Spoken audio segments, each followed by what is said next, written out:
நீங்கள் TNPSC group 4 exam prepare பண்ணிட்டுருக்கீங்கன்னா கண்டிப்பாக உங்களுக்கு இந்த ஷார்ட்கட் யூஸ்ஃபுல்லாக இருக்கும். ஆக்சுவலி இன்றைக்கி நம்ம பார்க்க போகிற டாபிக் என்னென்னு பார்த்துட்டிங்கன்னா சந்திப்பிழை. சரிங்களா? இது நிறைய பேர் மிஸ்டேக்ஸ் பண்ணுவாங்க. எனக்கு தெரிஞ்சு நானே நிறைய மிஸ்டேக்ஸ் பண்ணியிருக்கேன். பட் அதுக்கப்புறம் இதுதான் ஷார்ட்கட்டாக இப்படி இருந்தால் ஈஸியாக அடிச்சுட்டு போயிடலாமா அப்படிங்கிறது எனக்கே இப்போ தான் தெரிஞ்சிருக்கு. ஸோ வீடியோ கடைசி வரையும் ஸ்கிப் பண்ணாமல் பாருங்கள். அண்ட் இதே மாதிரி நம்ம பேஜில் நிறைய ஷார்ட்கட்ஸ் இருக்குது. ஸோ வேணுங்கிறவங்க பார்த்துட்டு வந்துடுங்க. அண்ட் இன்னொரு விஷயம், இந்த ஷார்ட்கட்டை பொறுத்தளவுக்கு ரூல்ஸ் கிடையாது. நான் ரூல்ஸ் சொல்லித்தர போகிறதில்ல. என்ன மெத்தடோ அதை மட்டும் நான் உங்களுக்கு சிம்பிளாக சொல்லி கொடுத்துட்டு போயிட போகிறேன். சரிங்களா? ஸோ அதனால் தயவு செஞ்சு வீடியோவை ஸ்கிப் பண்ணாமல் பாருங்கள். கண்டிப்பாக உங்களுக்கு 1.5 மார்க் நிச்சயம். சரிங்களா? ஃபஸ்ட்டு சந்திப்பிழை பற்றினா நம்ம என்னென்ன ஷார்ட்கட் அண்ட் இன்ட்ரடியூஸ் எல்லாம் நம்ம பார்த்துட்டு போயிடலாம். இதில் நம்ம பார்க்க போகிறது வந்து பார்த்துட்டிங்கன்னா இயல்பு புணர்ச்சி, விகார புணர்ச்சி, வல்லினம் மிகும் இடங்கள், வல்லினம் மிகா இடங்கள், அவ்வளோதான் நம்ம பார்க்க போகிறோம். சரிங்களா? இப்போ நம்ம வல்லின எழுத்துக்கள் என்னென்ன அப்படின்னு சொல்லிட்டு போயிடலாம். வல்லின எழுத்துக்கள் கா, சா, தா, பா, இதுதான். சரிங்களா? அதே மாதிரி வல்லினம் மிகும் இடங்கள் மற்றும் மிகா இடங்கள் அப்படின்னா என்னென்னு சொல்லி பார்த்துட்டு போயிடலாம். லைக் எப்படி சொல்கிறது, ஸோ உங்களுக்கு வல்லின மிகுமிடங்கள்னு சொல்லி என்னென்னு பார்த்துட்டிங்கன்னா, இப்போ அதாவது பகுதி விகுதி ரெண்டும் சேரும்போது இடையில ஒரு லெட்ரு வருது தெரியுமா? ஸோ அதுதான் வந்து வல்லினம் மிகுமிடங்கள் அப்படிங்கிறோம். அதே வந்து முதல் எழுத்தும் ரெண்டாவது எழுத்தும் சேரும்போது ஒரு லெட்டர் வரல அப்படின்னா அது வல்லினம் மிகா இடங்கள், அவ்வளோதான். சரிங்களா? உங்களுக்கு எக்ஸாம்பிள் பார்க்கும்போது புரியும். அண்ட் அதே மாதிரி புணர்ச்சி அப்படிங்கிறது மொத்தம் 2 வகைப்படும். சரிங்களா? அது வந்து இயல்பு புணர்ச்சி, விகார புணர்ச்சி அப்படின்னு சொல்லிட்டு 2 வகைப்படும். இயல்பு புணர்ச்சி என்ன அப்படின்னு சொல்லி பார்த்துட்டிங்கன்னா, நம்ம ஆல்ரெடி இதுக்கு முன்னால் ஒரு வீடியோ போட்டிருப்போம். அதை நீங்கள் பார்த்தீங்கன்னா தெரியும். நிலை ஒரு 2 வேர்டு இருக்கும். சேர்த்தெழுத பிரித்தெழுதாமல் 2 வேர்டு இருக்கும். அதில் என்ன சொல்லுவோம், ஃபஸ்ட்டு வேர்டு பகுதின்னு சொல்லுவோம், 2வது வேர்டு விகுதின்னு சொல்லுவோம். ஸோ இதில் பகுதி வந்து இதில் பகுதி வந்து நிலைமொழின்னு சொல்கிறோம், விகுதி வந்து வருமொழின்னு சொல்கிறோம். சரியா? ஸோ நீங்கள் உங்களுக்கு எப்படி கன்வீனியன்ட்டாக இருக்கோ அதுக்கேற்ற மாதிரி வச்சுக்கோங்க. இப்போது சில மனிதர்கள் அப்படிங்கிறத நம்ம பிரித்து எழுதும்போது எப்படி எழுதுவோம், சில ப்ளஸ் மனிதர்கள், இந்த மாதிரி 2 வேர்டு சேரும்போது எந்த ஒரு மாற்றமுமே இல்லாமல் பிளாங்காக அங்கே என்ன இருக்குதோ அப்படியே இங்கே வர்ற மாதிரி வந்துச்சுன்னா அது வந்து இயல்பு புணர்ச்சின்னு சொல்லுவாங்க. இப்போ இங்கே பாருங்கள், ஒளி விளக்கு அப்படின்ட்டு இருக்குன்னா ஒளி ப்ளஸ் விளக்குன்னு இருக்குது. இங்கே ஏதாச்சும் ஒரு வேர்டு வருமா, ஒளிக்கு விளக்கு, ஒளிக்கு விளக்கு, ஒளிப்பு விளக்கு அப்படின்னு சொல்லிட்டு சென்ட்ரலில் ஏதாச்சும் ஒரு வேர்டு ஆட் ஆகுமா? ஆட் ஆகாது. ஸோ அது மாதிரி வந்துச்சுன்னா அது இயல்பு புணர்ச்சி. சரிங்களா? அதே வந்து விகார புணர்ச்சி அப்படின்னு என்னென்னு பார்த்துட்டிங்கன்னா, ஒரு 2 வேர்டு இருக்குது. 2 வேர்டு சேரும்போது இடையில ஏதாச்சும் ஒரு வேர்டு வந்துச்சு அப்படின்னா அது வந்து விகார புணர்ச்சி அப்படின்னு சொல்லுவோம். சரிங்களா? இப்போ விகார புணர்ச்சியிலே எத்தனை வகைன்னு சொல்லி கேட்பாங்க எக்ஸாமில். விகார புணர்ச்சி மொத்தம் 3 வகைப்படும். தோன்றல், திரிதல், கெடுதல் அப்படின்ட்டு. சரிங்களா? அவங்க எவ்வளோ வகைன்னு கேட்டால் 3 அப்படின்னு நீங்கள் சொல்லணும். சரிங்களா? இப்போ அதில் தோன்றல் அப்படின்னு என்னென்னு போயிடலாம்.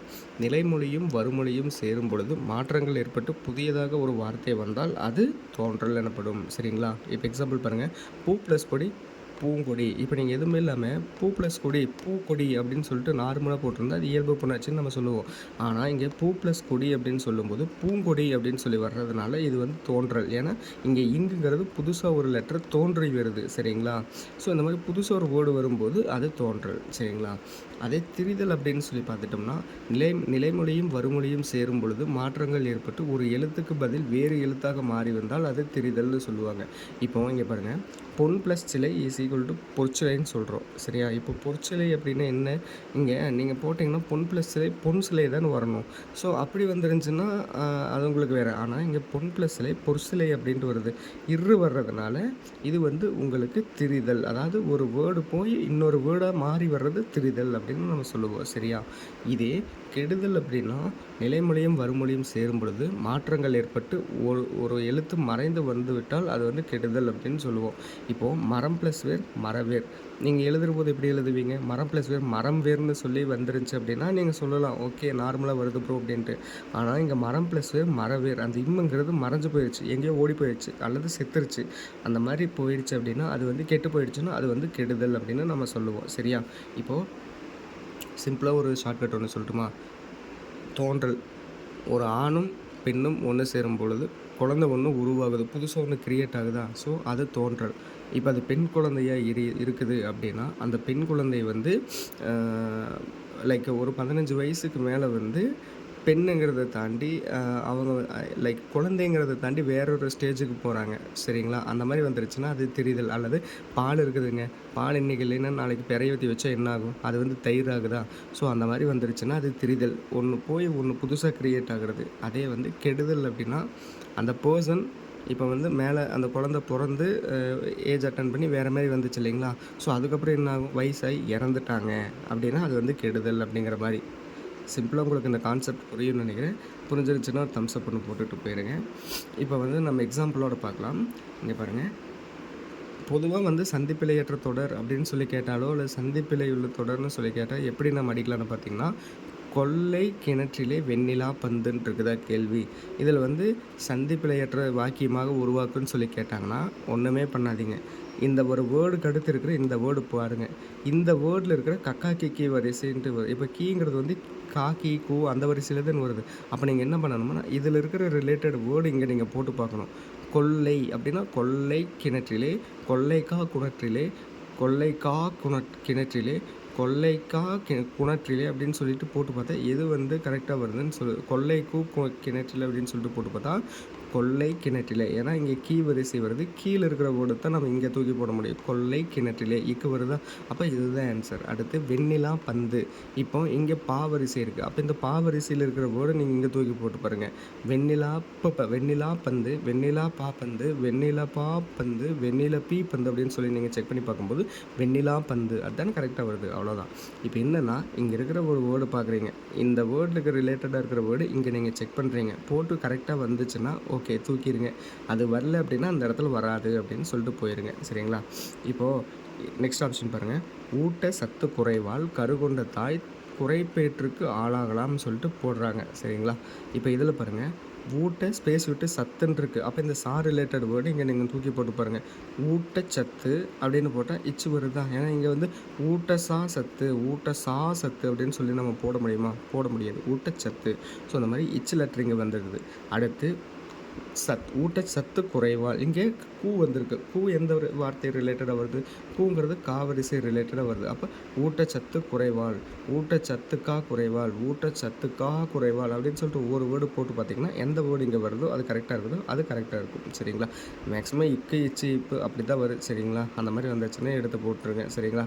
அடுத்து குறைவால் கருகொண்ட, குறைவால் கருகொண்ட இக்கு வருமா? யோசிச்சு பாருங்கள். அவங்களுக்கு அப்படி எதுவுமே தெரில அப்படின்னா நீங்கள் இப்போது இது ரிலேட்டடாக இருக்கிற வேர்டை போட்டு பாருங்கள். ஏதாச்சும் ஒரு புக்கில் நீங்கள் இதுக்கு முன்னால் படிச்சிருப்பீங்க. குறைவால் பக்கத்தில் ஏதாச்சும் இக்குகன்னு அந்த மாதிரி நம்ம போட்டிருக்குமா?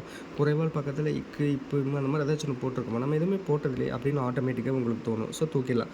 கரு கொண்ட இந்த இடத்துல பாருங்கள் கோ வந்திருக்கு. கோ ரிலேட்டடாக வேர்டு அப்போ இங்கே என்ன வரும்? கரு கொண்ட இக்கு வருமா? தூக்கி போடுங்க. ஏன்னா கருக்கா கொண்ட, கருக்கா கொண்ட அப்படின்னாலாம் போட முடியுமா? முடியாது. இக்கு தானே போட முடியும். ஸோ தூக்கி போட்டுருங்க. தாய் குறைப்பேற்றுக்கு ஆளாகலாம். இங்கே குறைன்ட்டு இருக்குது. கூ வருது. கூ வந்து எந்த லெட்டர் வரும்? கா வரிசையில் வரும். அப்போ போட்டு பாருங்கள். கா வரும். இக்கு கா ரிலேட்டடாக இருக்கிற வேர்ட்ஸ் போட்டு பாருங்கள். வருமா வராதான்னு பாருங்கள். கரு கொண்ட தாய் குறைப்பேற்றுக்கு, தாய் குறைப்பேற்றுக்கு நீங்கள் சொல்லும்போதே வந்து உங்களுக்கு இங்கே கேப் வர்றதே தெரியும். நீங்கள் தான் சொல்லி பாருங்கள். தாய் குறைப்பேற்றுக்கு அப்படின்னு தான் போட்டுமே தவிர தாய்க்கு குறைப்பேற்றுக்கு அப்படின்னு சொல்லிட்டு இக்கு நம்ம வேர்டு ஆட் பண்ண முடியாது. ஸோ இங்கே வராது. இப்போ இங்கே பாருங்கள். குறைப்பேற்றுக்கு இங்கே பே வரிசை வருது. பேனா பா வரிசையில் வருது. அப்போ அது ரிலேட்டடாக சொல்லி பாருங்கள். குறைப்பேற்றுக்கு இப்புங்கிறது ஆட்டோமேட்டிக்காக உங்கள் வாயில் வரும். ஸோ அதுதான் ஆன்சர். அடுத்து ஆளாகலாம்.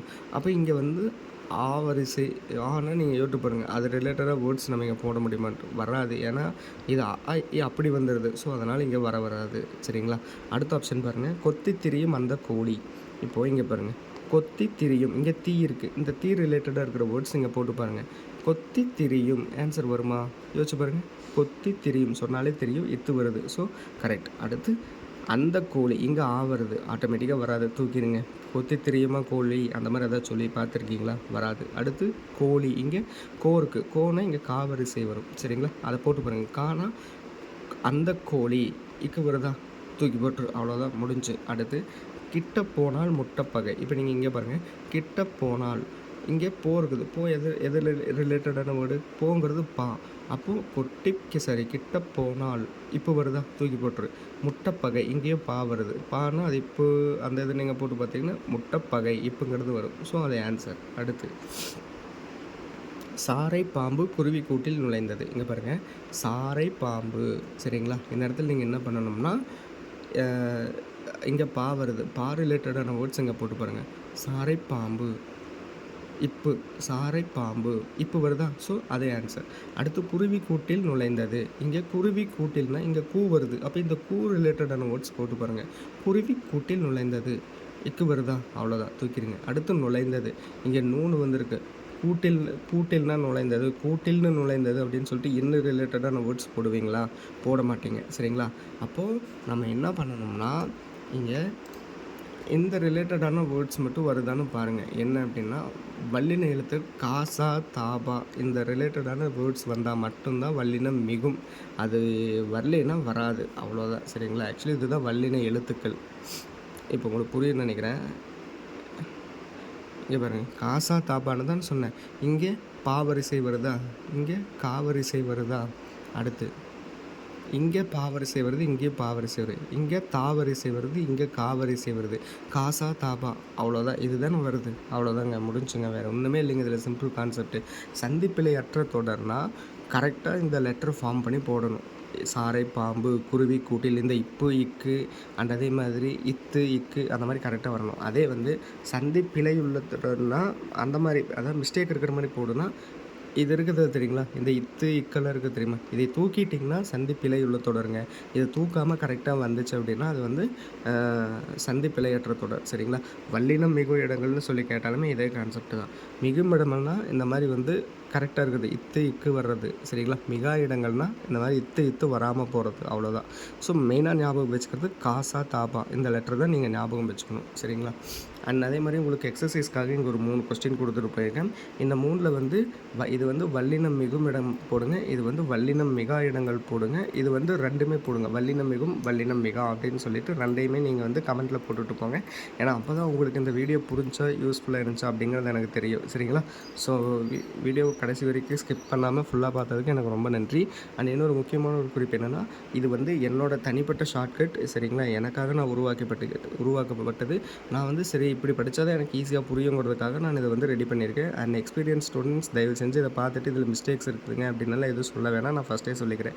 அதே மாதிரி இதுக்கான பிடிஎஃப் உங்களுக்கு வந்து வேணும்னு நினச்சிங்கன்னா நீங்கள் வந்து சந்திப்பிலைன்னு சொல்லி கமெண்ட்டில் தட்டி விட்டு போங்க, நானே வந்து உங்களுக்கு டைரெக்டாக அனுப்புகிறேன். அண்ட் அதே மாதிரி நம்ம பேஜில் இது மாதிரி நிறைய ஷார்ட்கட் இருக்குது, அதெல்லாம் பார்க்காம இருந்தீங்கன்னா தயவு செஞ்சு என்னோடய பேஜில் இருக்கிற ஷார்ட்கட்ஸை பார்த்து எப்படி இருந்துச்சுன்னு கமெண்ட்டில் சொல்லிட்டு போங்க, சரிங்களா? அப்புறம் வழக்கம் போல் அடுத்த வீடியோவில் பார்க்கலாம். பை.